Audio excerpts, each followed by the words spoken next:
Bonjour, c'est le capitaine, ça va bien? Oh, franchement, ça fait plaisir de vous retrouver pour mon collègue Ant-Man.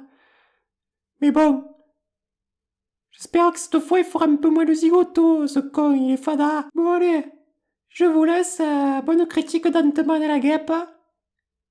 Et allez les bleus! En tout cas, ils m'auront bien fait chier les guêpes pendant les barbecues de la Coupe du Monde, hein. Bonjour à tous et bienvenue dans la Whiz Critique, la chaîne où l'on critique des films en buvant du whisky. Mais cette fois-ci, je me suis mis au coca, car comme vous le voyez, je suis seul.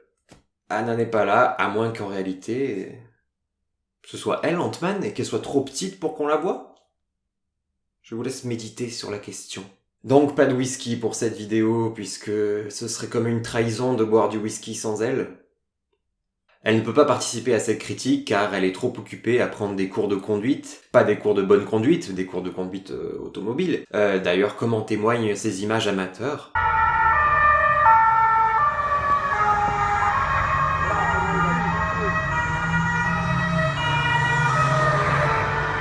Ah ouais, quand même.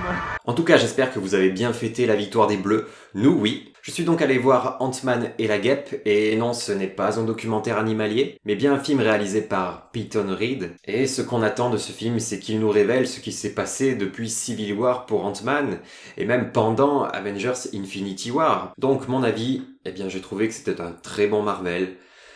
J'avais beaucoup aimé le premier opus, j'avais trouvé ça plutôt original de nous présenter un super-héros comme ça, et Ant-Man est un de mes Marvel préférés, si ce n'est peut-être même le préféré. Du coup, j'ai l'air con à boire tout seul, parce qu'il y a personne pour parler pendant que je bois, ça fait un peu vide, mais bon. Je suis rentré dans l'histoire d'Ant-Man et la guêpe dès la première scène. Cette première scène qui nous pose les enjeux et nous dit à peu près ce qui va se passer, je l'ai trouvée vraiment prenante, et avec le générique Marvel qui s'est enchaîné ensuite, j'ai eu des frissons, quoi. Heureusement, il n'y a pas que la scène d'introduction qui est cool. Le reste du scénario est au niveau, même si l'action prend parfois un peu trop de place et j'aurais aimé un peu plus de profondeur, mais c'est extrêmement bien réalisé, donc on peut pardonner ça facilement. J'ajoute que je l'ai vu en 3D et la 3D vient parfaitement sublimer les scènes d'action, ce qui est assez rare. Les personnages qu'on a déjà vus dans le premier film sont tout aussi bien exploités, avec un attachement particulier qui se fait là au personnage de Hank joué par Michael Douglas, et vraiment ça fait plaisir de creuser un petit peu plus l'histoire de ce personnage. En plus Michael Douglas, il a encouragé les Bleus pour la finale de la Coupe du Monde, alors on ne peut être que ravi de voir ce personnage prendre un peu plus d'importance dans ce deuxième volet. Et puis Michael Douglas, il parle souvent de nous en interview, ça nous touche à chaque fois, c'est fou quoi. Once you get there and you're in these green walls and there's nothing there and they're telling you asteroids are coming here and then you're looking here and you're rocking here and it's really like kids make believe, you know? Et puis pour ce qui est des autres personnages, nous avons droit à un personnage, un méchant pour ainsi dire, qui m'a vraiment beaucoup intéressé, car ce méchant a un pouvoir stylé, un costume stylé, une histoire stylée, tout ça associé à un jeu d'acteur plutôt bon.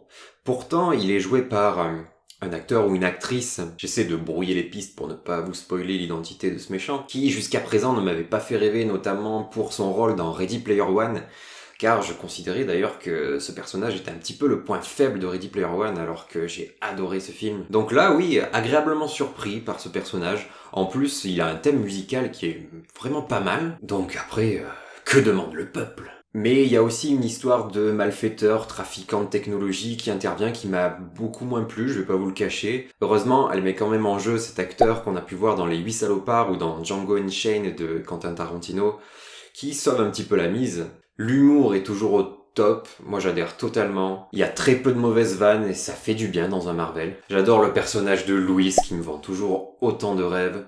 Par contre, à part la musique que j'ai évoquée tout à l'heure pour ce personnage là au pouvoir stylé, les autres sont assez peu marquantes. Sur l'esthétique, j'ai rien à redire. Mention spéciale au niveau subatomique, j'adore la manière dont il représente ça. On nous offre des plans splendides avec des couleurs vraiment magnifiques. Un point négatif quand même, il y a quelques incohérences, enfin pas des incohérences mais des facilités. Au début du film, les mecs sont en cavale et ils trouvent rien de mieux à faire que de faire rétrécir des trucs au milieu de la rue, ça leur pose pas de problème quoi, enfin, la discrétion. Et alors cette scène post-générique, les gens étaient ouf dans la salle. Elle envoie du pâté et elle promet du lourd pour la suite du MCU. Donc restez bien jusqu'à la fin pour cette scène.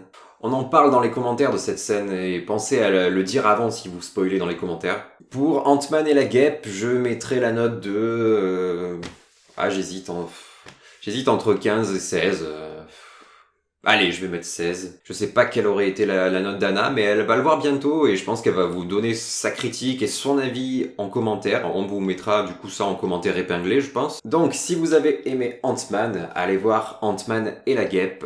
Je vais peut-être mettre 15,5 en fait. J'hésite trop. C'est dur la vie, putain.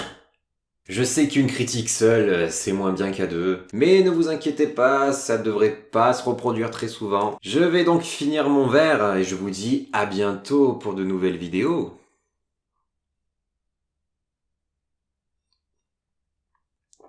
Oh, il y a trop de coca dans ce whisky coca. Mais le coca, c'est comme le jus d'orange, ça, c'est ce qui m'a rendu malade hier.